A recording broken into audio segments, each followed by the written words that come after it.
Today I want to talk to you about aluminum tanks, in particularly an aluminum tank like this. It could be a TT500 tank, a Yamaha XT500 tank, any tank that could be aluminum that may have a graphic on the side. Could be your BSA tanks, could be your Triumph tanks. What am I going to be telling you about? Sometimes you just have a graphic on the side of the tank and it's not clear coated. In this case, it is clear coated. This tank in particular does have some scratches on it, which I'm going to have to sand anyway. So I'm going to show you how I go about taking off that graphic, breaking the clear in order to get it all sanded, really nice and smooth so you get a nice looking tank like this in the end. Let's get started. To begin with, I'm going to take some 180 grit sandpaper like this, and I'm going to begin to remove the graphic that's here. Yes, I could use paint stripper and strip the whole side of the tank and probably remove the graphic too. In fact, I'm certain I could, but I do have some nicks and scratches in here that I want to get out. It is going to take sanding to remove those. So I'm going to take a little bit more time to do it with the sandpaper.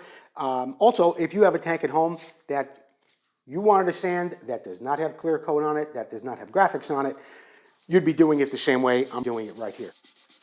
Purpose of it, of course, is to break the clear. I can't get down through the sticker to remove it unless I get the clear coat removed. I've also put this tape along here just to kind of protect the paint. I wanted to show you how to do that. The paint on this tank is going to be repainted, but maybe the tank is, or your tank at home, the paint is good and you want to try and save that line. That's how you would do it. I'm concentrating on this area right here, right now, just so I could show you exactly where the clear has now broken through. I now have a little bit more access to the graphic, and I'll be able to peel it off in just a minute.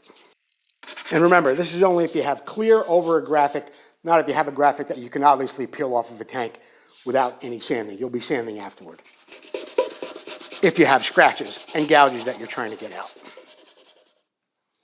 Now that I've got the sticker out of the way, well, you can see where the clear was all around it. And there were some nicks around that little sticker too.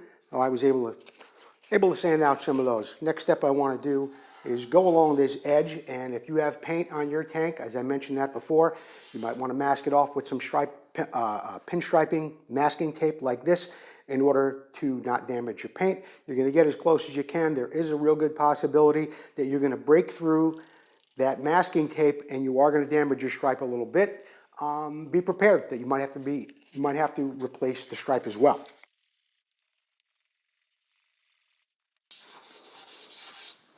Okay, we're going to get back to sanding in just a minute, but there was something I wanted to bring to your attention.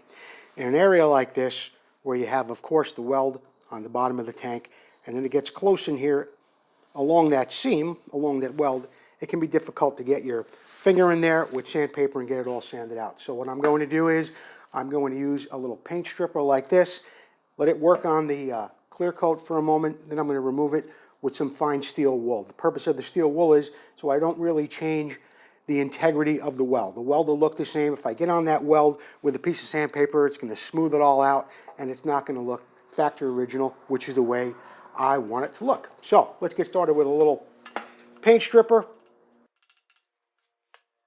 I like to use a little toothbrush like this, an old toothbrush, not my new toothbrush, of course. And let that stripper get to work in there a little.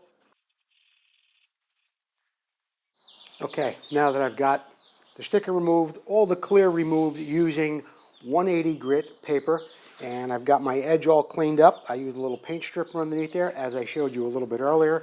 I'm going to follow up now with some 220 and then some 320, very fine paper, like you see right here, P-rated paper, and we'll keep going. So let's go on with the 220 right now, or 240 actually.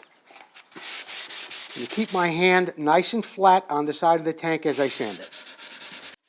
Also, at this point, if a brushed finish was what you wanted, you could go with the 240, as I mentioned, not 220, 240, and then go to the 320, and you'd have a brushed finish. Here it is after sanding it down with the 320. It's got a beautiful finish on it, a brushed finish you'd find on most tanks. Looks really nice. We're going to go a little bit further on this. So what I'm going to do right now is I'm going to use some wet or dry 400 grit. Then I'm going to go to 600 grit as well. I'll have it wrapped around a little pad like this. It's like a sponge, but a little bit firmer. And I'll be able to sand the side of that tank. I like to use a little bit of a sponge thing like this, a little bit softer, because we have a contour to the tank. So let's just get started on that, and it covers a good portion of the tank too. Be sure to dip that paper in your water frequently. And yes, you're going to get the bottom too, just the way I'm doing it here. Make sure you get that.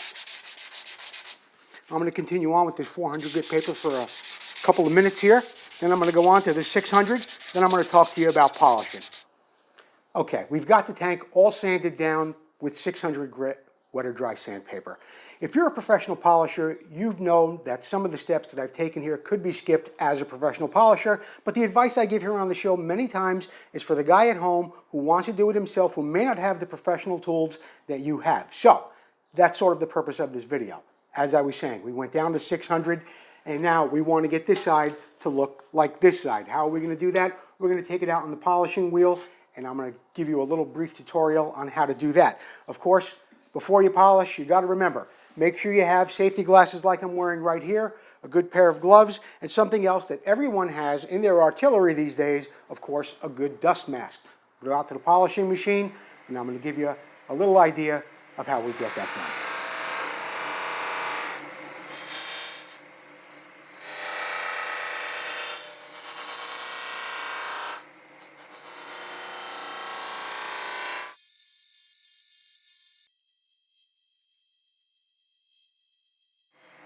So whether your tank has graphics on it or not, and it's just aluminum, and you want to get it all sanded down nice and smooth before you polish, that's the way you do it.